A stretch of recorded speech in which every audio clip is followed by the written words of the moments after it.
Hello, good morning everyone. So in class 11th, our next chapter is chapter 5, state of matter. So we know is that state of matter. Generally we are studying about the three state of matter: solid, liquid, and gases. Clear?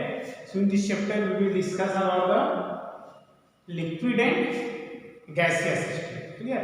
Solid जो है class 12th में है, आप इस class में पढ़ने होंगी gas and liquid state के बारे में। तो इसको देखने से पहले जनरली आपको देखिए स्टेट ऑफ मैटर एक्सप्लेन करने की जरूरत नहीं है, क्योंकि आपको पता है कि स्टेट्स क्या होते हैं, generally solid, liquid and gaseous form होती है।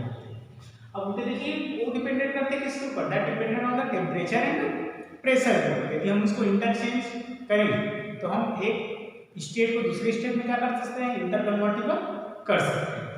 अब इसको समझने से पहले समझ लेते हैं उसमें जो फोर्स होते हैं कि किसके ऊपर डिपेंडेंट करते हैं, solid, liquid and gas. That is a solid. Solid में देखिए इसके इंटरमॉलिक्यूलर जो फोर्सेस है, अट्रैक्शन, वो ज्यादा क्लोज है इसलिए कौन से फॉर्म में है, सॉलिड में। यदि कंपेयर करें लिक्विड से तो लिक्विड में क्या होते हैं, जो मॉलिक्यूल्स का डिस्टेंस ज्यादा होता है, जिसके कारण उसका नेचर क्या होता है, फ्लोएबल नेचर होता है। और गैस में वो डिस्टेंस और भी ज्यादा होता है, जिसके कारण उसका नेचर क्या होता है, वोलेटाइल नेचर के होता है। सो हम देखते हैं next topic intermolecular force. So these are the force of attraction or repulsion between the atoms and molecules. ये जो फोर्स है ये अट्रैक्शन फोर्स हो सकता है या फिर रिपल्शन फोर्स हो सकता है। Clear? So here types of intermolecular force.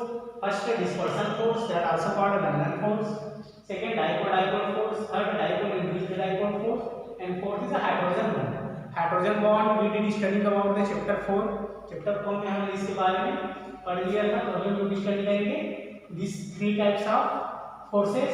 So first is the dispersion force. So here the force of attraction between two temporary dipoles, that called dispersion force. It is also a van der Waals force. क्या बोलते हैं इसको, van der Waals force बोलते हैं। मतलब यदि molecule सिर्फ partially attach है, उसका नेचर डाइपोल ना हो, यहाँ पे देख सकते हैं आप sodium amalgam is also metal, sodium is also metals. So but इनके बीच में एक बॉन्ड होता है, अट्रैक्टिव फोर्स तो है वहां। सो ये जो अट्रैक्टिव फोर्स है, ये फोर्स होता है dispersion force, that are partially attached to each, partially रूप से जुड़े रहते हैं, इनके बीच में ज्यादा अट्रैक्शन नहीं होता। जैसे यहाँ पे देखिए चॉक के पार्टिकल्स इस बोर्ड से अटैच है, इसको बोल सकते हैं van der Waals। मतलब इसके पार्टिकल्स, बोर्ड के पार्टिकल्स के क्या होते हैं, उससे पार्शियली अटैच है। आप इसको इजीली रिमूव, फिजिकल मेथड द्वारा रिमूव कर सकते हैं। Same here sodium partially attached with amalgam. So that's metal, that's also metals that are temporary dipoles here. So that's called dispersion force. यदि कोई dipole, temporary dipole metals partially रूप से जुड़ा हो, पार्शियली मतलब van der Waals कंपाउंड से जुड़ा हो, उसको हम बोलते हैं डिस्पर्सन फोर्स। डिस्पर्सन फोर्स ज्यादा अट्रैक्टिव नहीं होता, सिर्फ पार्शियली अट्रैक्टिव होते हैं, that is the weak bond. Next dipole force. पहले तो आपको पोल समझ में आना चाहिए। डाइपोल बोल रहे हैं मतलब ऐसे मॉलिक्यूल्स जिनके पास पॉजिटिव पोल हो और दूसरे के पास negative pole, that called dipole force. So here two molecules means the force of attraction between two permanent dipole molecules are called dipole force. Suppose here when एक molecules किया H और Ca, यहाँ पे भी that are high electronegative, so that shows partially negative charge and partially positive charge. So that is the type of molecule, that is a dipole molecule. क्या होगा, dipole molecule. In other molecules ले लेते हैं N and C. So sodium is partially positive, chlorine is partially negative. That is also dipole. So इनके बीच में जो attraction force है, यहाँ पे इसका नेगेटिव, इसके पॉजिटिव, जब इन दोनों मॉलिक्यूल्स को क्लोज लाएंगे तो क्या होगा, इसके साइड में क्या होगा, पार्शियली अटैचमेंट होगा, यहाँ एक फोर्स अप्लाई होगा और वही जो फोर्स लगेगा वो कहलाएगा डाइपोल इंटरेक्शन फोर्स। क्लियर? तो ये किसके बीच में होता है, that's occur between the two dipole molecules. Here dipole molecules, here also dipole molecules. Again another dipole molecules like this example H2 is also dipole molecules, HF is also dipole molecules। तो सी electronegativity जितना ज्यादा difference होता है वो molecules उतना ही dipole nature show करते हैं। चलिए नेक्स्ट देखते हैं हम dipole induced dipole force. So next and third one is dipole induced dipole. When any non-polar molecules near with the permanent polar molecules, that non-polar also shows polarity. जब किसी non-polar molecule, चलिए polar molecule में A change है C, that is a polar molecule.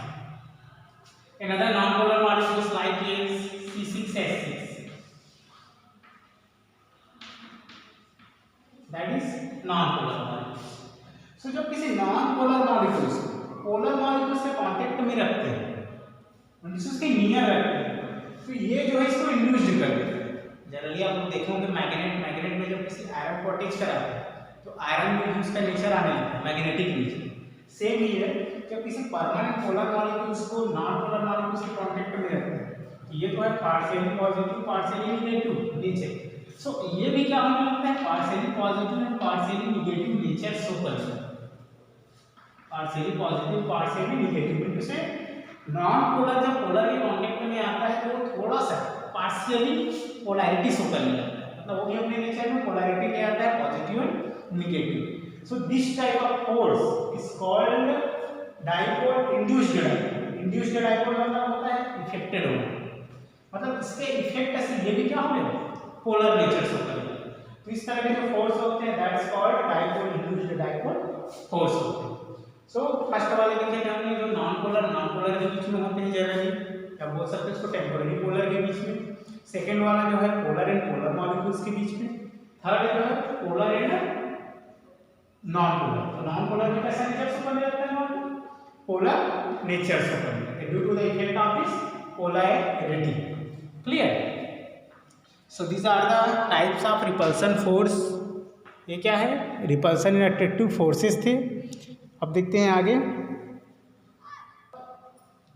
Next our topic intermolecular force versus thermal energy. So first what is thermal energy. Thermal energy means the energy which arise from the motion of particles. जब किसी particles में movement होने लगते हैं तो उसकी body जो है क्या होने लगती है, गर्म होने लगती है. That's called thermal energy. जैसे आप जनरली देखेंगे, आप जब रनिंग करते हैं तो आपकी बॉडी क्या होने लगती है, हीट होने लगती है, गर्म होने लगती है. क्लियर. तो किसकी वजह से होगा, that is the movement of particles. ये मूवमेंट ऑफ सेल्स बोल सकते हैं. उसी तरह से जब पार्टिकल्स में मूवमेंट होने लगते हैं तो उसकी बॉडी क्या होती है, हीट होती है. So that called thermal energy. यहाँ पे इंटरमॉलिक्यूलर फोर्स. अब यहाँ पे इंटरमॉलिक्यूलर फोर्स को हम कंपैरिजन करते हैं गैस, लिक्विड एंड सॉलिड. सब बोल सकते हैं बीच में है हाई इंटरमॉलिक्यूलर फोर्स. जिसकी स्टेबिलिटी ज्यादा होती है उसका इंटरमॉलिक्यूलर फोर्स उतना ही ज्यादा होता है. तो आप तीनों में कंपेयर करके देखिए, ये तो अनस्टेबल है गैस को आप ओपन करते हैं वोलेटाइल हो जाता है, मतलब उसमें मोशन ज्यादा है, स्टेबिलिटी कम है. लिक्विड भी गैस के कंपेयर में ज्यादा स्टेबल है और सॉलिड के कंपेयर में लेस स्टेबल है. तो हम बोल सकते हैं कि इंटरमॉलिक्यूलर फोर्स सबसे ज्यादा किसमें होता है, द हाई किसमें होता है, highest in solid. Intermolecular force highest in solid due to the reasons. आप देखिए सॉलिड है तो सॉलिड के पार्टिकल्स ज्यादा क्लोज है, मतलब इनके इंटरमॉलिक्यूलर फोर्स ज्यादा स्ट्रांग है. सो highest in solid, after the liquid, after the lowest किसमें होगा, गैस में, क्योंकि गैस के पार्टिकल्स हमेशा मूव करते रहते हैं. But just opposite in thermal energy. जो ज्यादा स्टेबल होगा उसकी थर्मल एनर्जी उतनी कम होगी, जो जितना मूव करेगा उसकी थर्मल एनर्जी उतनी हाई होगी. तो गैस, लिक्विड एंड सॉलिड. तो देखिए पार्टिकल सबसे ज्यादा स्टेबल होते हैं सॉलिड में, after the liquid, after the gas. तो सबसे ज्यादा थर्मल एनर्जी किसका होगा, गैस. गैस के पार्टिकल्स क्या होते रहते हैं, मूव होते रहते हैं, तो जितना मूव होगा उसकी थर्मल एनर्जी उतनी ही हाई होगी. सबसे लोएस्ट किसका होगा, सॉलिड. इस चीज को थर्मल को याद रखेंगे, फोर्स सबसे ज्यादा सॉलिड में होता है पर थर्मल एनर्जी सबसे ज्यादा गैस है. क्लियर. चलिए अब देखते हैं हम लोग मेल्टिंग पॉइंट एंड, चलिए यहीं पे थोड़ा सा डिस्कस कर लेते हैं. Melting point and boiling point, इसको लिखते हैं MP, melting point and boiling. अब देखिए melting point and boiling points that directly proportional to intermolecular force. That's also directly proportional to intermolecular force. अब इससे एक्सप्लेन हो गया होगा कि इंटरमॉलिक्यूलर फोर्स जिसकी ज़्यादा होगा उसका मेल्टिंग पॉइंट उतना हाई होगा, उसका बॉइलिंग पॉइंट उतना ही हाई होगा। जैसे सॉलिड है, सॉलिड को देखिए, कोई भी चीज़ सॉलिड को आपको पिघलाने के लिए ज़्यादा टेम्परेचर लगता है, तो उसका मेल्टिंग पॉइंट क्या होगा, हाई होगा। सो जो पार्टिकल्स में इंटरमॉलिक्यूलर फोर्स जितना ज़्यादा होता है इसका मेल्टिंग और बॉइलिंग पॉइंट उतना ही हाई होगा। लेट्स कंपेयर इसे करें लिक्विड में, लिक्विड में कंपेयर कर लेते हैं, एक ले लेते हैं वाटर, वाटर भी लिक्विड है, नजर हमें ले लिया हमने ऑयल। अभी दोनों में किसका बॉइलिंग पॉइंट है, बॉइलिंग कंपेयर में आप देखिए जनरली ऑयल में जो पार्टिकल्स होते हैं उनकी फोर्स ज़्यादा स्ट्रॉन्गर होती है, फोर्स क्या होती है ज़्यादा स्ट्रॉन्गर होती है। इसका होगा हाई बॉइलिंग पॉइंट, मतलब ऑयल को तेल को बॉयल करने के लिए आपको ज़्यादा टेम्परेचर लगता होगा, जनरली देखेंगे आप लोग। और वाटर फिफ्टी हो जाता है तो 100 डिग्री सेल्सियस में क्या हो जाता है, बॉयल हो जाता है। सो जिनके बीच इंटरमॉलिक्यूलर फोर्स ज़्यादा है उनका मेल्टिंग और बॉइलिंग पॉइंट उतना ही हाई है। क्लियर, चलिए स्टार्ट करते हैं। So next again I repeat that in this chapter we will discuss about the only two state of matter, gaseous state and liquid state. So now we will start first the gaseous state. Solid state class 12th में है, उसको class 12th में study करेंगे। So first is gaseous state. So that's properties of gaseous state. The first point is highly compressible. आप लोग generally देखे होंगे gas को क्या कर सकते हैं, हम किसी कंटेनर में हो तो उसको हम कंप्रेस कर सकते हैं, कंप्रेस मतलब दबा सकते हैं उसको, ठीक। जैसे बलून्स में देखेंगे कंप्रेसिबल होते हैं। सॉलिड क्या है, कंप्रेसिबल नहीं है, ज़्यादा कंप्रेस करने से क्या हो जाता है, टूट जाता है। लिक्विड को कंप्रेस करोगे तो बाहर आ जाता है, बट गैस को हम कंप्रेस कर सकते हैं। ठीक है। Second, exert pressure in all direction equally. इनसे कोई गैस है, सपोज बलून के अंदर कोई गैस है, तो ये जो है सभी डायरेक्शन में इक्वल प्रेशर लगा। जैसे गैस है इसका है आगे मूवमेंट होते रहते हैं, जैसे यहाँ गैस के पार्टिकल्स इससे प्रेशर लगाएंगे, इससे प्रेशर लगाएंगे, सभी डायरेक्शन में इक्वल क्या लगाते हैं, प्रेशर लगाते हैं। Clear. So exerted pressure in all direction, सभी डायरेक्शंस में इक्वल प्रेशर लगाते हैं। मतलब जितना प्रेशर रहेगा इस साइड में लगा है तो अपोजिट साइड में क्या है उतना ही सेम प्रेशर लगेगा। Third is lower density. Solid और लिक्विड के कंपेयर में इसकी डेंसिटी क्या होती है, लो। लो डेंसिटी जनरली बोल सकते हैं क्योंकि पार्टिकल्स के बीच में डिस्टेंस क्या होता है, बहुत ज्यादा है, तो डेंसिटी क्या होगी, लो। Next, volume and shape not fixed. Gas का कोई फिक्स्ड वॉल्यूम नहीं होता, नहीं शेप होता। जैसे सॉलिड है, इसका फिक्स्ड वॉल्यूम है, फिक्स शेप है, देखिए कुछ शेप दिख रहा है, बट गैस का नहीं है। उसको आप जिस कंटेनर में डालोगे वो अपना उसी शेप में ले लेगा। Fifth, gas mix completely in all proportion. Two gases को आप इजीली मिक्स कर सकते हैं। रीजन ये है कि इनके बीच में ज़्यादा इंटरमॉलिक्यूलर स्पेस होते हैं, मतलब एक गैस का पार्टिकल्स और दूसरे गैस के पार्टिकल्स के बीच बहुत ज़्यादा डिस्टेंस है, तो इजीली क्या हो जाते हैं, मिक्स हो जाते हैं। लाइक एग्जांपल एयर में देखेंगे आप लोग, एयर में क्या होता है, CO2 N2 प्लस O2, ये गैसेस क्या होती हैं, कंप्लीटली मिक्स होती हैं।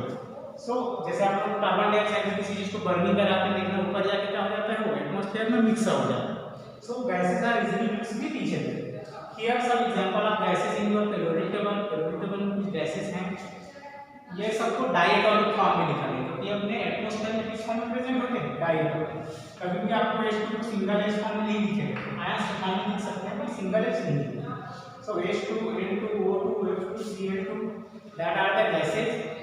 Here some zero group members, neon, helium, argon, krypton, xenon, radon. These are also present in gaseous state. तो आपके periodic table में ये ऐसे एलिमेंट है जो gaseous फॉर्म में क्या होते हैं, प्रेजेंट। क्लियर। चलिए कल देखेंगे नेक्स्ट क्लास में द गैस लॉ।